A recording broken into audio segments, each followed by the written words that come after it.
अस्सलाम वालेकुम भाई, मैं ना कैंसर की मरीज़ है।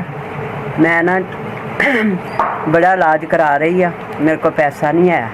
मैं इसलिए ना कुछ दवाई मैं सेहत कार्ड तो लई आ, कुछ मैनू बाहर दी लिख देंदे आ ते मैं लै नहीं सकती। मेरा भरा मेरी ना कोई जिहड़ा मकान सी अपना वो भी वेच के असीं अपने उत्ते ला लिया। मैनू कोल ना किसी ने मैनू दुकान दित्ती हुई है, मैं उन्हां दी दुकान 'च बैठी है। मैं सौदा पाया होया सी थोड़ा बहुता ते ओह मैं ना अपने उत्ते ला लिया वेच वूच के। ते 4 मेरे बच्चे सीगे, 3 मेरे फौत हो गए। एक बच्चा मेरे कोल है, वह भी बेचारा लत्ता लुत्ता तो जा पट्ठिया तो मजबूर है, काम कार नहीं कर सकता। ना आ मेरा शोहर जे ये भी बेचारे ठीक नहीं है, ये गिर गया सी, इन्हां दी लत्त टुट गई है। साडा कोई काम कार करने वाला कोई नहीं हैगा, बड़े असीं मजबूर है। दुकान दे विच ही रिहाइश है साडी, इत्थे असीं खांदे पकांदे आ, इत्थे ही सोंदे पैंदे आ, रात नूं भी दिने भी सारा दिन रहिंदे आ। मेरे कोल ना दवाई नहीं है लैण वास्ते, मेरे को दवाई भी नहीं है तो इस टाइम मेरे को कोई सौदा भी नहीं है। सानूं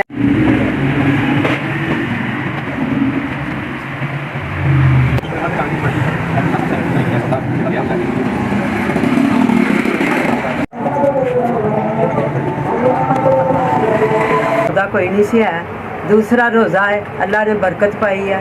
जेड़ा भी कोई है भैन भरा जो भी है, जिन्हें दिता जिन्हें मदद करी है, अल्लाह ओदी मदद करे, ओदे माँ बाप की करे, सब बच्चों की करे। मैनू खुशी बड़ी हुई है, मेरे ढिड च बड़ियां दुआवां नहीं करियां ध्याड़ी खातर कि अल्लाह ताला मैनू बहुत ज़्यादा तुसीं दिता।